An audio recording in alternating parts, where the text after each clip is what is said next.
Hello everyone, I Rajveer Marwal welcome you all e-education portal of Bal Bharati Senior Secondary School, and today we are going to start our next topic of physics class 12.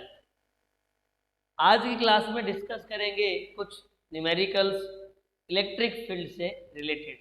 इससे पहले अपन ने electric field intensity by applying Gauss law calculated ना।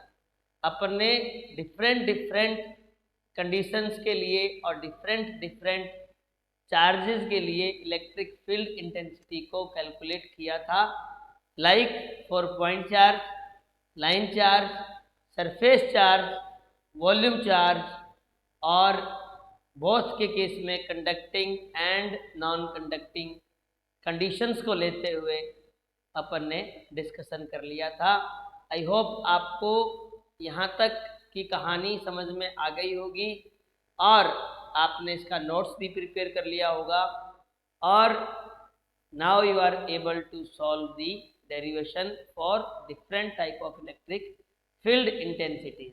तो विद्युत क्षेत्र की तीव्रता अपन ने पढ़ ली थी, रेखीय, पृष्ठीय, आयतनीय, इन सब आवेशों के लिए किस टाइप से गाउस का नियम लगाकर विद्युत क्षेत्र की तीव्रता अपन ज्ञात कर सकते हैं।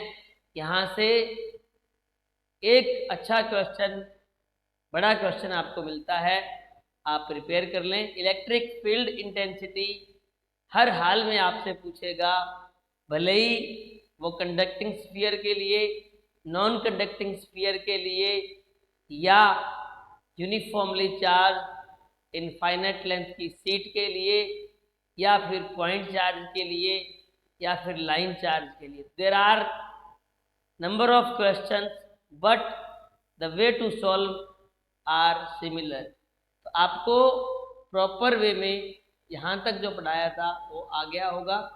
आई होप कोई प्रॉब्लम नहीं है, अगर है तो आप कमेंट कर सकते हैं। तो today we are going to discuss two numericals. मैं आपके सामने दो न्यूमेरिकल क्वेश्चन सॉल्व करवाने वाला हूँ, आप उनको लिखें, मेरे साथ साथ करें, उसके बाद करके देखें। फिजिक्स में न्यूमेरिकल्स बहुत मैटर करते हैं। बहुत से बच्चे इस न्यूमेरिकल वाले पार्ट पे फोकस नहीं करते हैं, ध्यान नहीं देते हैं, उन्हें डर लगता है। बट फिजिक्स की अगर आपको थ्योरी समझ में आई हुई है तो न्यूमेरिकल समझना तो और भी आसान है, बिकॉज वो थ्योरी ही अप्लाई आपको करनी होती है जो आपने समझी है न्यूमेरिकल को सॉल्व करने के लिए। तो पहला जो क्वेश्चन है, मैं स्टेटमेंट तो नहीं लिख रहा, आप चाहो तो नोट कर सकते हो। आपको एक नॉन कंडक्टिंग सीट दी हुई है, आपको एक नॉन कंडक्टिंग सीट दी हुई है, एक अचालक सतह दी हुई है, और उस सीट के 1 centimetre square area, 1 centimetre square area पर 17.70 माइक्रोकूलम चार्ज है। नोट कर लें आप, there is a non conducting seat,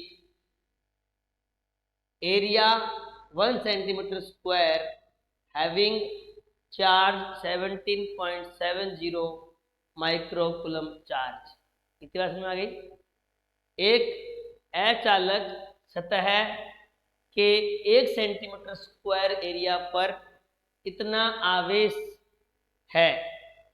आपको क्या करना है, आपको इस सीट के नज़दीक पॉइंट पर एयर में इलेक्ट्रिक फील्ड आपको कैलकुलेट करना है। हवा में हमें विद्युत क्षेत्र की तीव्रता ज्ञात करनी है, विद्युत क्षेत्र की तीव्रता ज्ञात करनी है, ठीक है ना। इस सीट के नज़दीक एयर में या हवा में विद्युत क्षेत्र की तीव्रता ज्ञात करनी है। तो आई होप क्वेश्चन में आ गया। एक सीट गिवन है, उस सीट के 1 सेंटीमीटर स्क्वायर एरिया पर इतना आवेश है, और अपन को क्या निकालना है, विद्युत क्षेत्र की तीव्रता ज्ञात करनी है। आई होप न्यूमेरिकल क्लियर है। There is a sheet and the 1 centimeter square area carrying 17.7 0 microcoulomb charge, you have to calculate electric field intensity in the air. Clear है? अब मुद्दा आता है कि ये क्वेश्चन कैसे स्टार्ट किया जाए। यहाँ आपको चार्ज तो गिवन है पर वो एरिया से रिलेट कर रहा है, किस वे में इसको अपन को स्टार्ट करना है, क्या हमें गिवन है, कौन सा फॉर्मूला अप्लाई होगा, ये बात मैटर करती है। तो सीट के केस में अपन ने दो फॉर्मूला डिराइव किए थे, दो सीटों की बात करी थी, एक बार तो कंडक्टिंग और एक बार नॉन कंडक्टिंग। तो सबसे बड़ी बात जो है, सीट जो है आपकी नॉन कंडक्टिंग है, नॉन कंडक्टिंग सीट है, अचालक सतह है या पट्टिका है, ये ध्यान रखें आप बात। यहाँ से ही क्वेश्चन स्टार्ट करने का आइडिया मिलेगा। कंडक्टिंग और नॉन कंडक्टिंग लिखते ही आपका क्वेश्चन चेंज हो जाता है। क्लियर है? तो आप पहली बात ये ध्यान रखें कि आपको दिया क्या हुआ है। अगर अपन चाहें सॉल्यूशन करने से पहले गिवन क्या क्या है, तो गिवन में आपको एक तो एरिया गिवन है, दैट इज 1 सेंटीमीटर स्क्वायर, और that is not applicable, you have to convert in MKS। तो पहले सेंटीमीटर को आप मीटर में कन्वर्ट करेंगे, दैट विल बिकम 10 की पावर -2, 10 की पावर -2 मीटर स्क्वायर, मतलब 10 की पावर -4 मीटर स्क्वायर। पहली बात समझ में आ गई? आपको सेंटीमीटर को मीटर में कन्वर्ट करना होगा, ये बात ध्यान रखें। बहुत सारे स्टूडेंट्स कन्वर्जन नहीं करते हैं यूनिट्स का, स्टैंडर्ड यूनिट्स में कन्वर्ट करना होता है। माइक्रो दिया है तो मीटर में भी, किलोमीटर दिया है तो भी मीटर में, सेंटीमीटर दिया है तो भी मीटर में, this you have to change. Minute दिया है तो सेकंड में, आवर दिया है तो भी सेकंड में। तो यूनिट्स का कन्वर्जन 11th क्लास में पढ़ा हुआ है, that is very very important. First you have to focus कि मुझे ये जो चेंज नहीं करेंगे उनका आंसर क्या आएगा, रॉन्ग आएगा। You have to convert first in metre.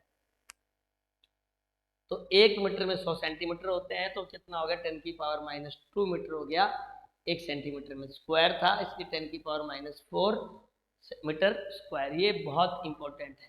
Problem यही होता है, बच्चों को कन्वर्जन नहीं आता है, वो प्रॉपर यूनिट्स पे और वैल्यू पे ध्यान नहीं देते हैं, इसलिए उनके आंसर्स नहीं आते हैं। अगर आप फंडामेंटल वे में स्टार्ट करेंगे, प्रॉपर यूनिट्स को देखते हुए स्टार्ट करेंगे, प्रॉपर कन्वर्जन लगाएंगे, एग्जैक्ट फॉर्मूला अप्लाई करेंगे, तो आंसर आपका सही आएगा।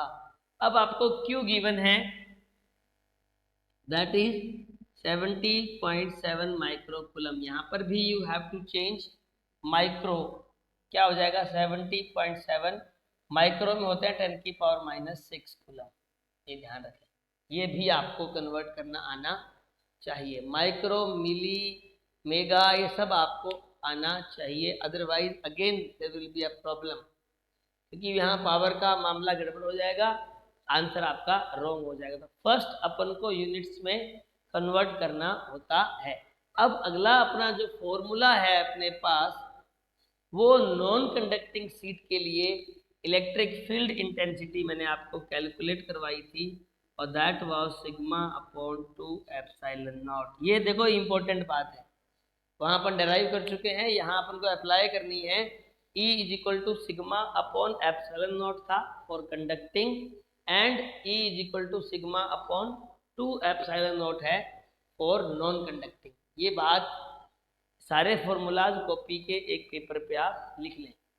कॉपी का एक फर्स्ट या सेकंड पेज जहाँ नोट्स बना रहे हो, उससे पहले हर चैप्टर के जो फाइनल फॉर्मूलाज हैं, this is electric field for this, ये सरफेस के लिए है, ये लाइन के लिए है, ये वॉल्यूम के लिए है। Ultimately whenever we are going to solve numerical, we are not going to derive our formula। हमने डेराइव कर लिया, जस्टिफिकेशन मिल गया, हमें पता लग गया ये फाइनल फॉर्मूला है, एग्जैक्ट फॉर्मूला है, रियलिस्टिक है, हमने सॉल्व किया है। But finally for solving numericals you have to remember, I am not saying कि रट्टा मार लो, बट जब आपने सॉल्व कर लिया है, डेराइव कर लिया, तो अब आपके माइंड में आना चाहिए कि मुझे कौन सा फॉर्मूला अप्लाई करना है, because this numerical is not regarding to derive this expression. This is to solve for you. For that it should be in your mind कि जब जब नॉन कंडक्टिंग शीट की बात करेगा तो मैं sigma upon 2 epsilon not apply करूंगा। Clear है बात? चलो अब यहाँ एप्सिलॉन नॉट तो पता है, दो वैल्यू होती हैं, एक तो 10 की पावर -9 अपॉन 36 पाई चलेगा, और एक है 8.854 10 की पावर -12, ये भी लगा सकते हो, ये भी आपको पता होना चाहिए। इट्स नॉट कंपलसरी, वैसे ज़्यादातर बोर्ड एग्जाम्स में वैल्यू दी रहती है, बट इट्स नॉट कंपलसरी कि always value will be given, you have to remember, ये आपको याद रहनी चाहिए। तो ये एप्सिलॉन नॉट की वैल्यू पता होनी चाहिए थी। Sigma is here unknown, but sigma होता क्या है, क्या होता है? सरफेस चार्ज डेंसिटी या charge per unit area, charge per unit area भी बोल देते हैं, चार्ज पर यूनिट एरिया। तो अगर यहाँ अपन को सिग्मा निकालना हो कैसे आएगा? Sigma is equal to Q upon A. Q कितना है? 17.70 और ए कितना है? 10 की पावर -4। देखो यहाँ सॉल्व करने की इसकी नीड नहीं है, सॉल्यूशन पूरा एक ही उसमें रखकर अपन कर सकते हैं। अगर अपन को उसको सॉल्यूशन निकालना हो देख लेते हैं एक बार। इसकी वैल्यू मैं लिखता हूँ, आप देख लिया होगा, एप्सिलॉन की वैल्यू अपन यहाँ नोट कर लेंगे। देखो E अगर हमें निकालना है तो E इज इक्वल टू हो गया नया formula, that is Q epsilon not a की बात है, और Q की वैल्यू है 17.70 10 की पावर -6 डिवाइड बाय 2 का 2, ये हो गया 8.854 10 की पावर -12 और एरिया हो गया 10 की पावर -4। वेरी सिंपल, कोई दिक्कत? अपन ने हर एक वैल्यू को यहाँ पे रिप्लेस कर दिया जैसे जैसे गिवन था। 1 सेंटीमीटर स्क्वायर एरिया का हमें दिया हुआ था, हमने उसको charge per unit area by changing their units, पहले माइक्रोकुलम को कुलम में चेंज कर लिया, सेंटीमीटर स्क्वायर को मीटर स्क्वायर में चेंज कर लिया, फिर ई का फॉर्मूला अप्लाई किया, सिग्मा अपॉन 2 एप्सिलॉन नॉट होता है। सिग्मा हमारा पता लग गया कि चार्ज पर यूनिट एरिया होता है, वो रिप्लेस कर दिया और उसकी वैल्यूज को अपन ने यहाँ पे पुट कर दिया। अब देखो जरा सॉल्व करेंगे ना, दिस विल बिकम 17.70 ऑलमोस्ट, 17.70 कैसे? इससे मल्टीप्लाई करके, दिस इज 10 की पावर -6, दिस इज 10 की पावर -16 ई, ये तो हो गया कैंसिल, बचा क्या? 10 की पावर -6 और 10 की पावर प्लस का 16, 10 की पावर 10, 10 की पावर 10 इज द आंसर, और यूनिट होता है न्यूटन पर कूलम। कैसे? Force per unit charge is electric field. तो यहाँ जो आंसर आया दैट इज 10 की पावर 10 न्यूटन पर coulomb is the answer. Electric field जो होगा 10 की पावर 10 न्यूटन पर कूलम। इस क्वेश्चन को इस वे में आपको सॉल्व करना है। This is very simple, it's not typical question. The main thing is here the formula which we have to apply should be clear in your mind। अगर यहाँ पे आपने 2 और 2 लगाना है या नहीं लगाना, इसमें अगर कंफ्यूजन हुआ तो आप सॉल्व नहीं कर पाएंगे। ध्यान रखना है, पढ़ना भी है क्योंकि नॉन कंडक्टिंग दिया है या कंडक्टिंग दिया है। क्लियर है ये बात? इसको आप नोट कर लें। एक सिंपल सा न्यूमेरिकल आपके सामने इलेक्ट्रिक फील्ड इंटेंसिटी को लेकर, नोट करें, आगे चलते हैं। सही है? समझ में आ गया? Very simple, it's not typical. बस स्टेप बाय स्टेप जो गिवन है, कौन सा फॉर्मूला लगेगा, क्या अननोन रह गया, कौन से कांस्टेंट की क्या वैल्यू रखनी है, इन बातों पे आपको फोकस करना है। That's it, nothing else. चलो एक और अच्छा सा न्यूमेरिकल आपके सामने जस्ट इसी के बाद क्या न्यूमेरिकल है देखते हैं। आपको एक क्या दिया हुआ है, स्फीयर दिया हुआ है, ठीक है। आपको अभी उसने ना तो लिखा कंडक्टिंग ना लिखा नॉन कंडक्टिंग, देखते हैं क्या बात नीड है कि नहीं है। कहता एक स्फेरिकल स्फीयर को, स्फीयर का डायमीटर दिया हुआ, डायमीटर दिया हुआ है दैट इज 10 सेंटीमीटर, क्लियर है। Diameter of sphere is 10 centimetre को आपने चार्ज कर दिया।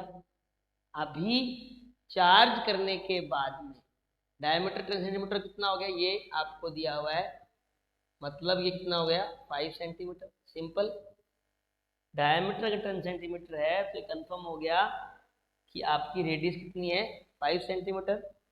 इसको आपने चार्ज कर दिया और चार्ज करने के बाद में आपने देखा इसकी सरफेस पे इलेक्ट्रिक फील्ड इंटेंसिटी, आपको ई सरफेस भी दिया हुआ है।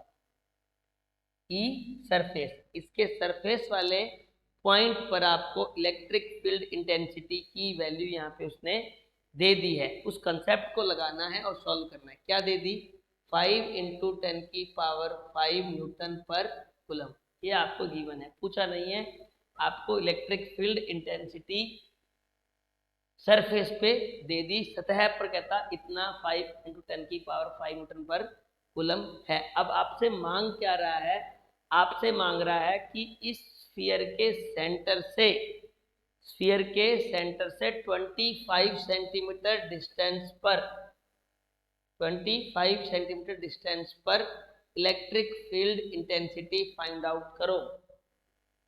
क्या फाइंड आउट करना है, फाइंड आउट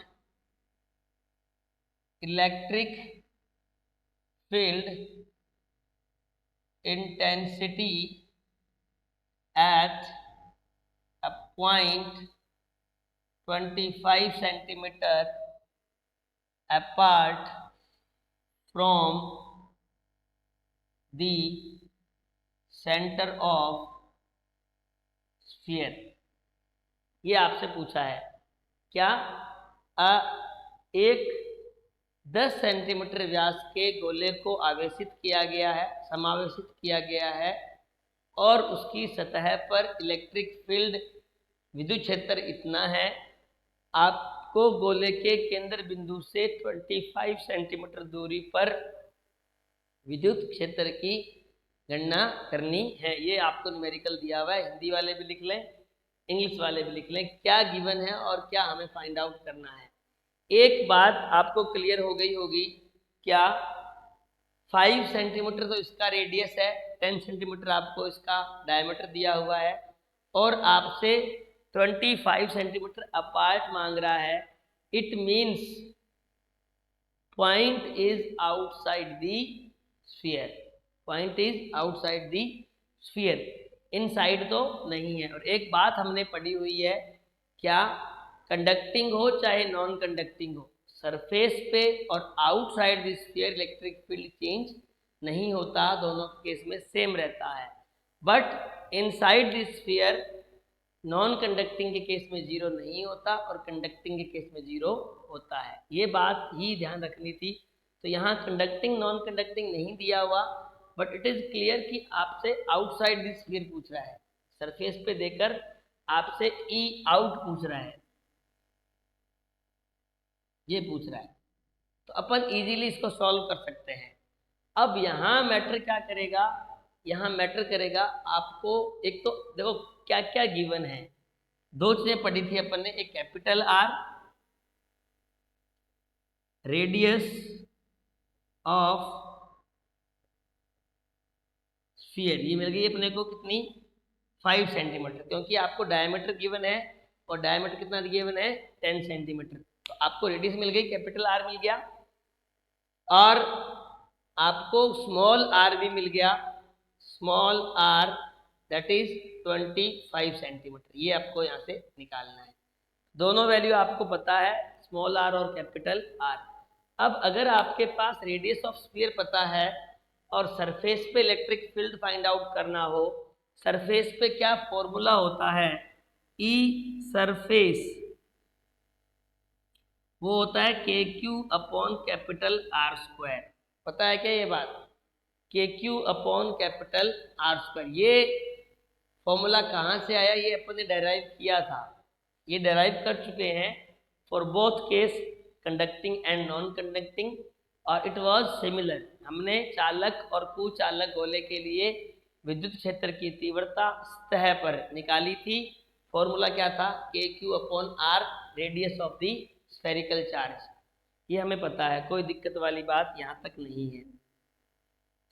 ई आउट का फॉर्मूला कितने बच्चों को पता है, ई आउट में सिर्फ क्या चेंज होगा, आर, बिकॉज आर दूरी, मतलब इस डिस्टेंस से नया जो पॉइंट आपका मान लो ये है स्मॉल आर, ये हो गया outside the sphere.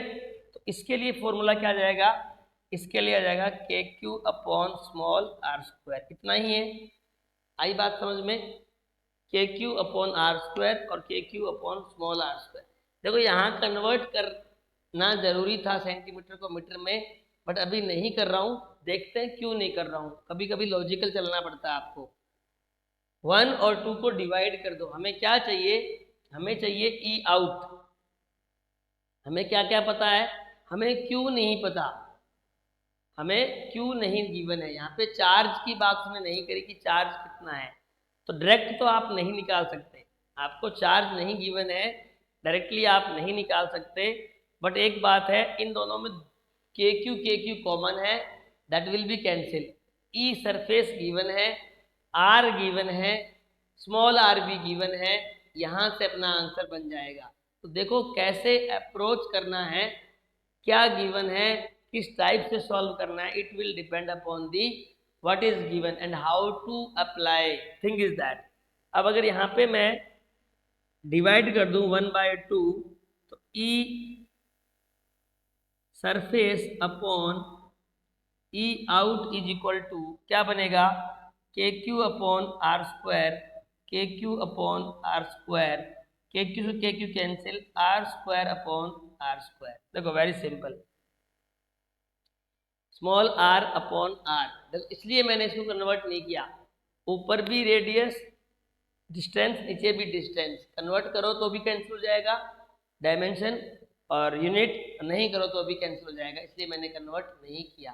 Centimetre centimetre cut जाएगा आपस में अपने आप ही, तो ये क्या बनेगी, एक वैल्यू बनेगी। अगर मैं कन्वर्ट कर भी दूँ दोनों को, दोनों ही सेंटीमीटर में है, दोनों को मीटर में रख लो या दोनों को सेंटीमीटर में, एक सिस्टम में होना चाहिए, थिंग इज दैट। चलो तो ये यहाँ से थोड़ा सा मैं हटा देता हूँ, ऊपर का पार्ट आपको गिवन है, बातें आपने लिख रखी हैं, ये लो इसको अपन थोड़ा रब किया और अपन इसको थोड़ा ऊपर लिखते हैं। क्या हमारे पास आ गया, E surface upon E out is equal to R upon R का होल स्क्वायर। अपन को ई आउट चाहिए, क्या बन जाएगा, ये बन जाएगा ई सरफेस गुना आर अपॉन आर का होल स्क्वायर। Very simple. अब तो सिर्फ सॉल्व करना है। अच्छा, अपन पहले ई आउट निकालेंगे, फिर इसमें एक पॉइंट और सॉल्व करेंगे, पहले ई आउट निकाल लेते हैं। ई सरफेस कितना है बच्चों, 5 × 10⁵, ठीक है। आर कितना है, capital R 5 centimetre, small R 25 centimetre का स्क्वायर। क्या बनेगा, 5 × 10⁵ इंटू ये क्या बनेगा, 1/5, उसका स्क्वायर क्या हो जाएगा 25, ये आ जाएगा आपके पास, और दिस विल बिकम 5 5 जा दिस, तो ये बन जाएगा 1/5 10⁵ न्यूटन पर कूलम। इसको अगर अपन सॉल्व कर दें तो ये क्या बन जाएगा, 0.2 10⁵ न्यूटन पर कूलम। अगर आपसे ई आउट पूछता तो ये आंसर हो जाता। ई आउट कितना आ गया, न्यूटन पर कूलम, न्यूटन पर कूलम, कोई दिक्कत। E out electric field intensity at a point P 25 centimetre apart from the centre. ये बात समझ में आ गई आपको कैसे ई आउट मैंने यहाँ पे कैलकुलेट किया है। ई आउट इज इक्वल टू के क्यू अपॉन आर स्क्वायर वाले फॉर्मूला लगा के सारे फॉर्मूले अपन ने ई आउट निकाल लिया। अब इसमें एक सेकंड पॉइंट आपसे और पूछा है कि पॉइंट पी पर एक चार्ज रखा हुआ है, उस चार्ज पर लगने वाले फोर्स को कैलकुलेट कीजिए। क्या लिखा हुआ है? देयर इज ए चार्ज, लिख देता हूं मैं लाइन एक बार आपके लिए। There is a charge at charge of 5 into 10 की power -4 coulomb at point P, find out force on it. ये आपके पास एक चार्ज रखा हुआ है, इस वैल्यू का 5 into 10 की पावर -4 कूलम का, इस पे आपको फोर्स भी फाइंड आउट करना है। आपके पास देखो ये पॉइंट कहाँ रखा हुआ है, ये रखा हुआ है आउटसाइड दी स्फीयर, तो ई आउट को यूज कर लेंगे। फोर्स हमें पता है क्या होता है, F इज इक्वल टू होता है Q इंटू ई, तो हम F आउट बोल दें, ई आउट बोल दें। Q कितना है? 5 into 10 की पावर -4 इंटू 0.2 इंटू 10 की पावर 5। क्लियर है? फोर्स दिस विल बिकम, ये कूलम है, ये न्यूटन पर कूलम है, तो क्या बचेगा? Only Newton. सॉल्व कर दें इसको, दिस विल बिकम 10 न्यूटन। देखो कैसे, ये तो हो गया 1 और ये एक पावर गई, एक पावर आपके पास बच जाएगी प्लस की। तो एफ आउट जो पॉइंट पी पर रखा हुआ चार्ज है, that is having value 5 into 10 की पावर -4 कूलम, इस पर इस अमाउंट का फोर्स लगेगा। F out is equal to 10 newton का क्या लगेगा? इसके ऊपर फोर्स लगेगा। तो इस टाइप के क्वेश्चन जब आएंगे तो कैसे सॉल्व करने हैं ये आपको समझ में आया होगा। तो अप्रोच बहुत अच्छी से होनी चाहिए, आपका फंडामेंटल स्ट्रॉन्ग। देखो यहाँ पे चार्ज नहीं दिया होता कहीं पे भी, फिर भी हमने सॉल्व किया।